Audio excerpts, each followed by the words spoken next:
ஊடக நண்பர்களுக்கும் பத்திரிகை நண்பர்களுக்கும் காலை வணக்கம். இன்றைய தினம் கள்ளக்குறிச்சி கள்ளச்சாராயம் அருந்தி மரணம் அடைந்த குறித்து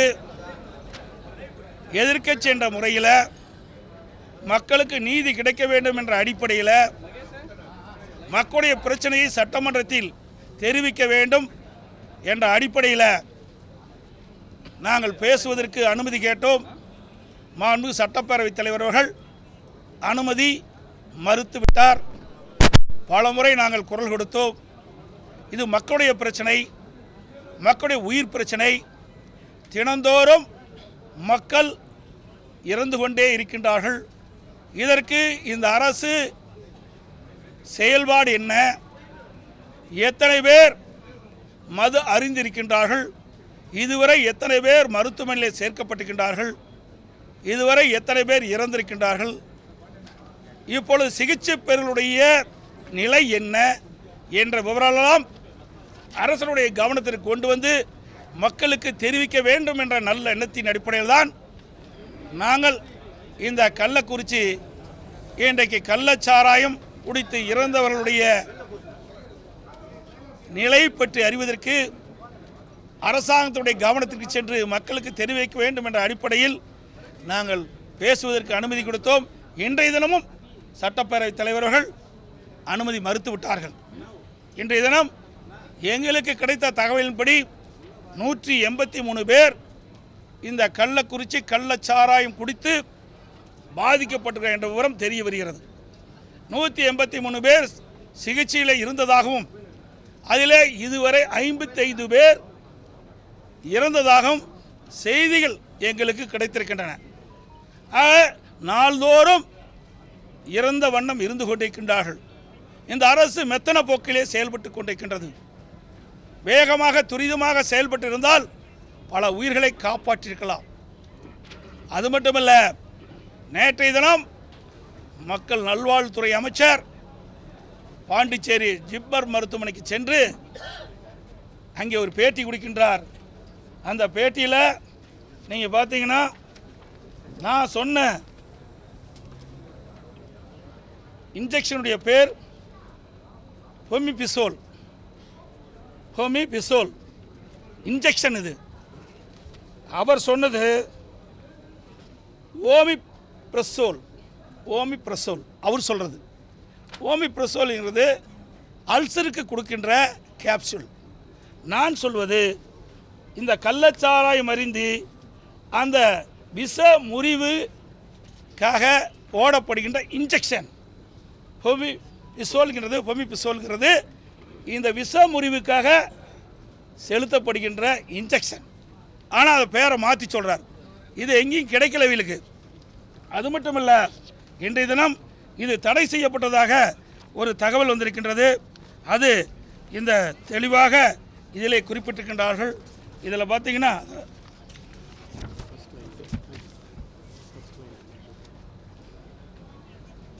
ஹோமிபிசோல் இதில் இதானப்பா கீழே தானே ஹோமிபிசோல் should be considered as first line antidote.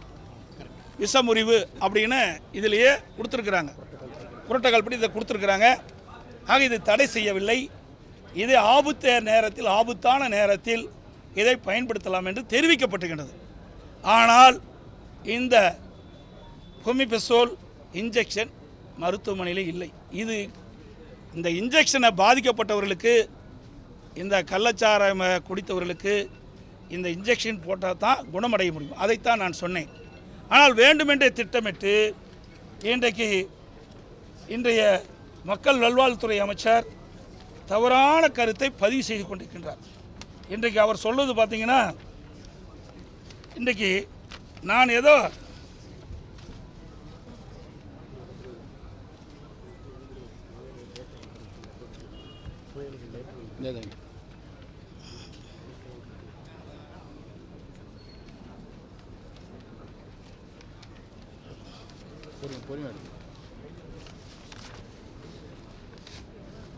அவர் ஏதோ உண்மையை பேசுவதை போலவும் நாங்கள் ஏதோ பொய் பேசுவது போலவும் ஒரு குற்றச்சாட்டை நேற்றைய தினம் பேட்டியில் தெரிவித்திருக்கின்றார்.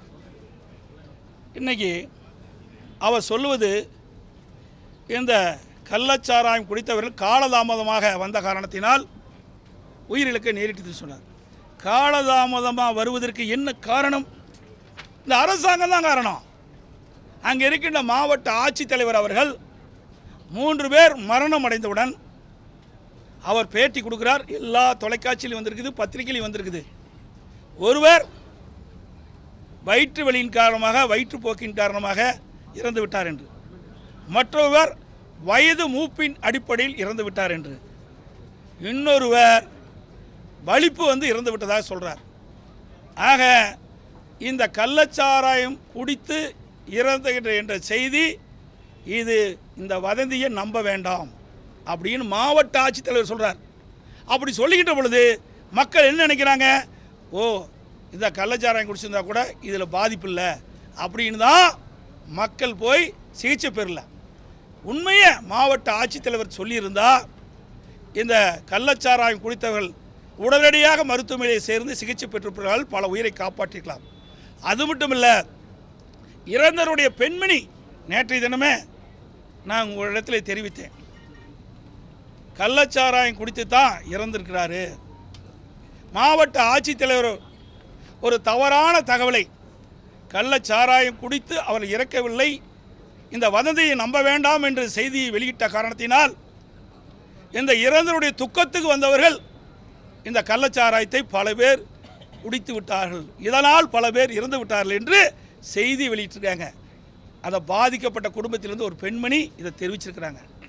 இதையெல்லாம் மறந்து வேண்டுமென்றே திட்டமிட்டு மக்கள் நல்வாழ்வுத்துறை அமைச்சர் இன்றைக்கு இந்த கள்ளச்சாராயம் குடித்தவர் காலதாமதம் வந்த காரணத்தினால இந்த இறப்புக்கு காரணம் என்று சொல்வது பச்சை பொய். இந்த அரசினுடைய கையாகாதத்தனம், இந்த அரசுடைய நிர்வாக திறமையில்லாத காரணத்தினால் இப்படிப்பட்ட நிலைமை ஏற்பட்டிருக்குது. அது மட்டுமல்ல, இன்றைக்கு கூட்டணி கட்சி சேர்ந்த திரு முத்தரசன் சொல்கிறார், முதலமைச்சருக்கு தெரியாது, டிஜிபிக்கு தெரியாதுங்கிறார்.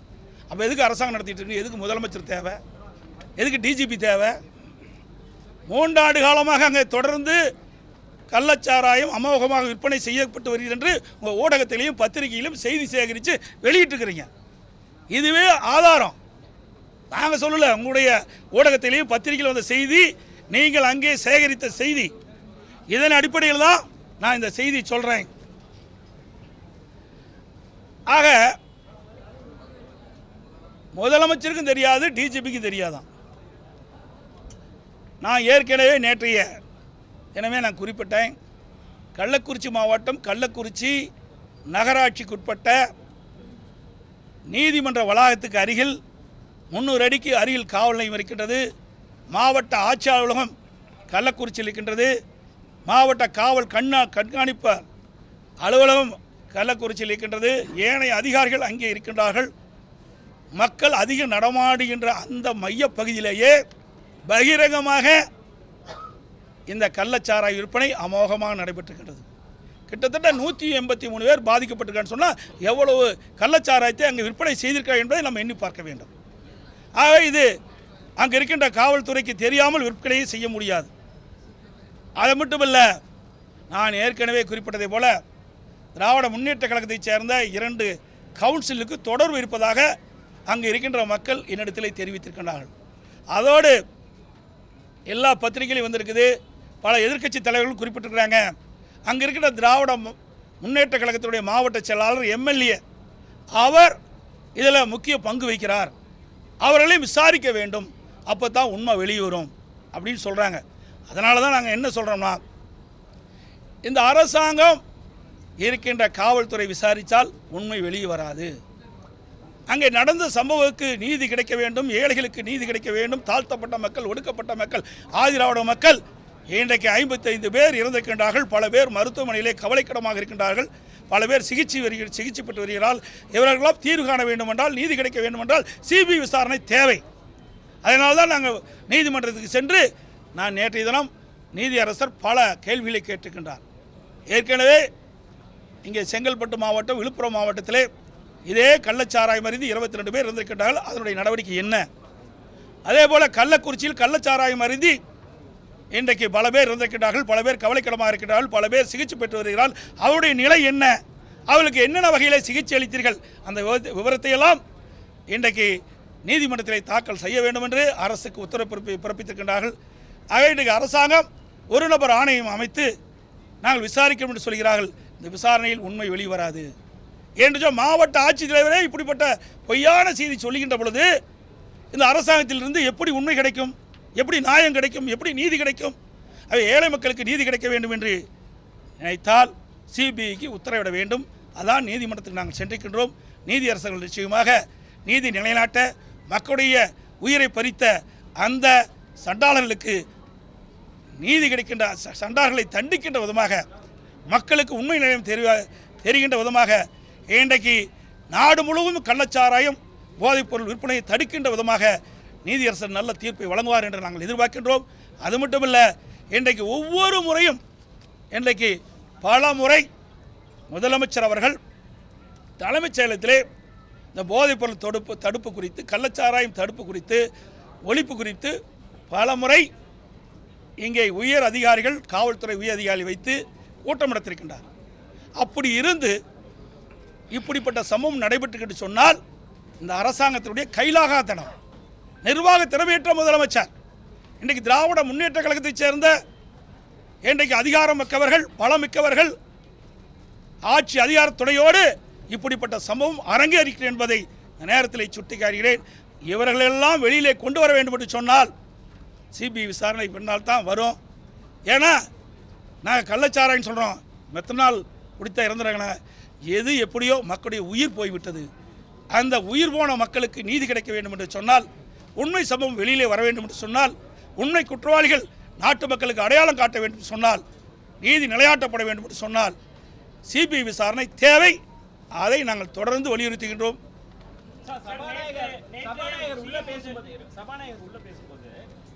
வேற வெளியில உள்ள அழுத்தத்தை வந்து இங்க நீங்க வந்து சபையில வந்து காட்டுறீங்க அப்படின்னு சொன்ன பிறகு கேள்வி நேரம் முடிந்த பிறகுதான் மித்த பிசினஸ் எடுக்கணுங்கிறது வந்து விதி.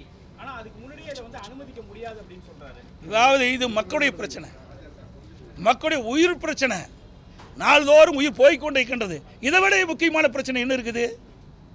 இதை விட முக்கியமான பிரச்சனை இருக்குது. நாட்டு மக்களை காப்பதற்கு தான் சட்டமன்றம் விவாதிக்கிறது. அதுக்கு தான் சட்டமன்ற உறுப்பினரை மக்கள் தேர்ந்தெடுக்கின்றார்கள். அவருடைய பிரதிநிதியாகத்தான் நாங்கள் வந்திருக்கிறோம். பிரதான எதிர்க்கட்சி என்ற முறையிலே மக்களுடைய குரலை சட்டமன்றத்தில் ஒலித்து அந்த சட்டமன்றத்தின் மூலமாக மக்களுக்கு நீதி கிடைக்க வேண்டும் என்ற அடிப்படையில் தான் நாங்கள் எங்களுக்கு வாய்ப்பை கேட்டோம். இந்த கள்ளக்குறிச்சி சம்பவத்துக்காக இந்த கள்ளச்சாராயம் மறிந்து இறந்தவர்கள் அவர்களுக்கு நீதி கிடைக்க என்பதற்காகத்தான் இந்த சம்பவம் ஒட்டி நாங்கள் பேச வேண்டும் என்று வாய்ப்பு கேட்டோம். வேற ஒன்றும் இல்லை. நீங்கள் சொல்கிறாரு, மரபு சொல்கிறாரு, எல்லாமே சபாநாயகர் சொல்கிறார். அது மட்டும் இல்லை, நேற்றைய தினம் முதலமைச்சர் சொல்கிறார், வேண்டுமென்றே திட்டமிட்டு அதிமுக உறுப்பினர் எதிர்க்கட்சி தலைவர் வந்து ஒரு குழப்பத்தை வெளியேற்றுகிறார். நாங்கள் எல்லாம் நடந்த சம்பவத்தை சொல்கிறேன் என்று. ஏற்கனவே விழுப்புரம் மாவட்டம், அதே போல் செங்கல்பட்டு மாவட்டத்தில் 22 பேர் கள்ளச்சாராயம் மறிந்து இறந்தார்கள். அப்போவும் இதுதான் சொன்னார், இப்போவும் இதைத்தான் சொல்கிறார். பிறகு இன்னொரு சம்பவம் நடந்தாலும் இதைத்தான் சொல்லுவார். ஏதோ நாங்கள் பயந்து வெளியே போயிட்டுமா? பயந்து வெளியே போகவில்லை. உண்மையிலேயே முதலமைச்சருக்கு தைரியம் இருந்தால் நேற்றைய தினம் நாங்கள் பிரச்சனை எழுப்புகின்ற பொழுது இதற்கு நான் பதில் சொல்கிறேன் என்று அப்பொழுதே எழுதி பதில் சொல்லியிருந்தால் நாங்கள் ஏற்றிருப்போம். நாங்கள் என்ன கேட்குறோம்? வேறு என்ன கேட்டோம்? நடைபெற்ற சம்பவம் குறித்து விவாதிக்க வேண்டும், நாட்டு மக்களுக்கு உண்மை சம்பவம் தெரிய வேண்டும், உண்மை குற்றவாளியை கண்டுபிடித்து தண்டிக்க வேண்டும். இதுதான் எங்களுடைய நிலைப்பாடு. அதற்கு ஏன் தயங்குறாங்க? ஏன்னா ஆளுங்கட்சி சேர்ந்தவர்கள் பல பேர் இடம்பெற்றிருப்பதாக தகவல். அதற்காக தள்ளி போட்டு ஏதோ சாக்கு போக்கு சொல்லி இதை மறைக்க பார்க்குறாங்க. இது உண்மையல்ல. மரபு திராவிட முன்னேற்ற கழகத்தைச் சேர்ந்தவர் எப்படி மரபை கடைபிடித்தார் என்பதை நாட்டு மக்கள் அறிவார்கள். சட்டமன்றத்திலே பாருங்க, சவுண்ட் வரல.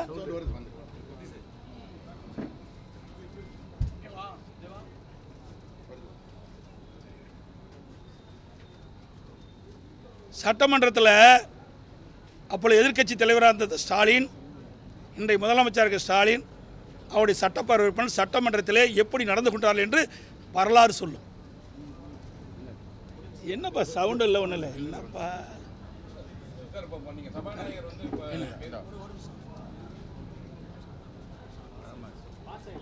அடுத்து ரெடியம்மா.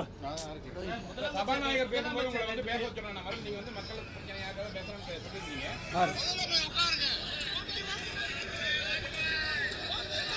சட்டப்பேரவையில் திராவிட முன்னேற்ற கழகம் எப்படி நடந்து கொண்டார்கள், எப்படி மரபை கடைபிடித்தார்கள் என்பதை நாட்டு மக்கள் அறிந்திருக்கின்றார்கள். மீண்டும் மக்களுக்கு ஞாபகப்படுத்துகின்ற விதமாகத்தான் இதை நான் காட்டுறேன்.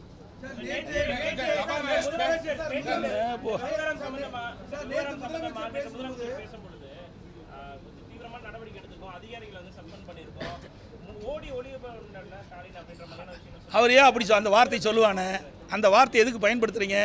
ஓடி ஒளி வேணா, ஏன்னா உடனே பாதிக்கப்பட்ட உடனே மக்களை போய் பார்த்து ஆறுதல் சொல்லிருக்கணும்ல. ஏன் ஆறுதல் சொல்லல? பயமா? இன்றைக்கு யார் முதலமைச்சர், யார் டிஜிபி, இவரெல்லாம் தெரியாது என்று அந்த கூட்டணி கட்சி தலைவர் சொல்றார். வெக்கமா இல்லை? ஏங்க ஒரு நாட்டுடைய முதலமைச்சருக்கே நடந்த சம்பவம் தெரியவில்லை என்றால் இந்த நாட்டு மக்களை யார் காப்பாற்றுவது? சட்ட ஒழுங்கை பாதுகாக்கக்கூடிய டிஜிபிக்கு இது தெரியாது என்றால் யார் இந்த சட்ட ஒழுங்கை பாதுகாப்பது? சிந்திச்சு பாருங்க. ஆக வேண்டுமென்றே திட்டமிட்டு அவருடைய கூட்டணி கட்சி தலைவர்களும் இவர்களை தாங்கி பிடிக்கிறார்கள். தவறு. உண்மை என்ன என்பதை வெளியே கொண்டு வர வேண்டும். அதுதான் எதிர்க்கட்சியுடைய கடமை. கூட்டணி கட்சி இருந்தாலும் கூட்டணியுடைய தர்மம் இருந்தாலும் மக்கள் பிரச்சனை வருகின்ற பொழுது அதுக்கெல்லாம் இடமளிக்காமல் உண்மை செய்தியை மக்களுக்கு கொண்டு சேர்த்துதான் உண்மையான கட்சிக்கு அடையாளம்.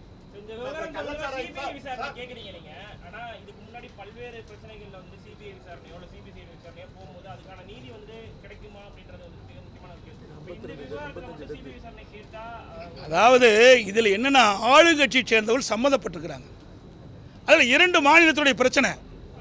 இதில் மெத்தனால்ங்கிறார், மெத்தனால்ன்றது ஆந்திராவிலிருந்து வந்துங்கிறாங்க. ஆகவே சிபிசிஐடி இதில் விசாரிக்க முடியாது. அதனால தான் சிபிஐ விசாரிக்கணும்னு சொல்கிறோம். ஆக சிபிசிஐடி விசாரிக்கிறதுக்கு மற்ற மாநிலத்துக்கு அதிகாரம் கிடையாது. ஆக சிபிஐ இருந்தால் ஆளுங்கட்சி சேர்ந்தவர்கள் இருந்தாலும் கூட நியாயம் கிடைக்கும், உண்மை குற்றவாளி கண்டுபிடிக்க முடியும். இன்றைக்கு மற்ற அண்டை மாநிலம் இதில் சம்மந்தப்பட்டிருக்கிற காரணத்தால் இந்த வழக்கை சிபிஐ வழக்கை ஒப்படைக்க வேண்டும் என்பதுதான் எங்களுடைய கோரிக்கை. சபாநாயகர் வந்து நீங்கள் வந்து மக்கள் பிரச்சனை என்ன சொன்னால் மக்கள் பிரச்சனைக்காக நான் பேச பண்ணி சொல்லியும் சரி பேச விடலான்னு மறுபடியும் சொல்லிட்டு மறுபடியும் உங்களை அவர் பேசும்பொழுது உடனே சபை மரபுன்னு இப்போ சபாநாயகர் நடவடிக்கை பற்றி இந்த விஷயத்தில் சபாநாயகர் நடவடிக்கை, அதாவது அவருடைய கருத்தை பதிவிக்கிறார், வேற ஒன்றும் கிடையாது. எங்களை பேச விடலை. நான் பேச முற்படுகின்ற பொழுது எங்களுக்கு அனுமதி கொடுங்க, இது மக்களுடைய உயிர் பிரச்சனை. இன்னைக்கு தினந்தோறும் பல பேர் இறந்து கொண்டிருக்கின்றார்கள். இன்னும் நேற்றைய தினம் மாவட்ட ஆட்சித்தலைவர் சொல்றார், சுமார் 28 பேர் அபாய கட்டத்தில் இருப்பதாக சொல்கிறார்கள். ஆக இப்படிப்பட்ட நிலைமை இருக்கின்ற பொழுது அரசாங்கத்தினுடைய சார்பாக தெளிவுபடுத்த வேண்டும். நேற்று தினம் பார்த்தீங்கன்னா நான் கேள்வி கேட்டேன், எவ்வளவு பேர் மருத்துவமனையில் சிகிச்சை பெறால் எவ்வளவு பேர் இறந்தார்கள், ஒவ்வொருடைய நிலைமை என்னன்னா முழுமையாக வரல. ஏன்னா மக்கள் எதிர்பார்த்துருக்காங்க. ஏன்னா தினந்தோறும் இறப்பு செய்தி வந்து கொண்டே இருக்கின்றது. அது மட்டும் இல்லை, மாவட்ட ஆட்சித்தலைவர் சொல்கிறார் இன்னும் 28 பேர் அபாய கட்டத்தில் இருப்பதாக சொல்கிறாங்க. ஆக ஒவ்வொரு நாளும் முக்கிய பிரச்சனையாக இருக்கின்ற காலத்தில் அரசாங்கத்தின் சார்பாக இன்றைக்கு சிகிச்சை பெறக்கூடிய நிலைமையை வெளியிடப்பட வேண்டும். இப்படிப்பட்ட கருத்தெல்லாம் அவையிலே தெரிவித்து அரசாங்கத்தின் சார்பாக பதில் பெற வேண்டும் என்பதுதான் எங்களுடைய நோக்கம். அதற்காகத்தான் நான் கேட்டேன். ஆனால் அவர் அனுமதி கொடுக்குற மாதிரி சொல்லி பேசி அவருடைய கருத்து பதிவு பண்ணிட்டார். இதுதான் உண்மை. எங்களுக்கு அனுமதி மறுத்து விட்டார்.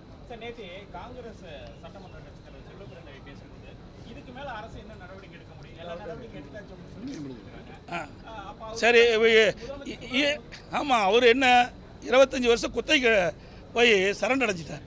திராவிட முன்னேற்ற கழக கட்சிக்கு 25 ஆண்டு காலம் ஒப்பந்தம் போட்டுட்டார். அதனால் அப்படித்தான் அவர் பேச முடியும். நாட்டு மக்கள் மீது அக்கறை இல்லை. இன்றைக்கு ஒரு காங்கிரஸ் கட்சிங்கிற ஒரு தேசிய கட்சி நூற்றாண்டு விழா அதுதான் எதிர்கட்சி தான், எதிர்கட்சி மாதிரி நடக்கிறாங்க. அவர் தான் 25 வருஷம் ஒப்பந்தம் போட்டாங்க, எப்படி பேச முடியும்? 25 ஆண்டு காலம் நாங்கள் கூட்டணியில் தொடருவோம்ட்டாங்க. அப்போ 25 காலம் கூட்டணியில் தொடங்கின்ற பொழுது அப்போ என்ன பேசணும்? அவள் என்ன சொல்கிறாங்களோ அதுதான் பேச முடியும். இவர்களால் தன்னிச்சையாக பேச முடியாது. இன்றைக்கு காங்கிரஸ் பேர் இயக்கம், இன்றைக்கு தேசிய கட்சி, மக்களுடைய பிரச்சனை, மக்களுடைய உயிர் பிரச்சனை, இதை கவனமாக எடுத்து என்ன நடந்தது, அதற்கு என்ன நடவடிக்கை எடுக்க துணிச்சலோடு பேசியிருந்தால் உண்மையான எதிர்கட்சியை பார்ப்பாங்க. காங்கிரஸ் கட்சிக்கு மரியாதை உண்டு. ஆனால் அதையெல்லாம் இன்றைய காங்கிரஸ் கட்சியுடைய சட்டமன்றத்தில் இருக்கின்ற துணைத் தலைவர் பேசலை, காங்கிரஸ் தலைவர் பேசலை. வருத்தமாக இருக்குது. இத்தனை பேரும் தாழ்த்தப்பட்ட மக்கள், ஆதிராவிட மக்கள், அவருக்காக தேசிய கட்சி கூட குரல் கொடுக்கல. கூட்டணி கட்சி தான் பார்க்குறாங்க, அதிகாரத்தை தான் பார்க்குறாங்களே ஒழிய மக்களுடைய பிரச்சனையை பார்க்கல. இதெல்லாம் மக்கள் பார்த்து கொண்டிருக்கின்றார்கள். தேர்தல் வருகின்ற பொழுது அவர்களுக்கு உரிய நேரத்தில் உரிய தண்டனை வழங்குவார்கள். நன்றி, வணக்கம்.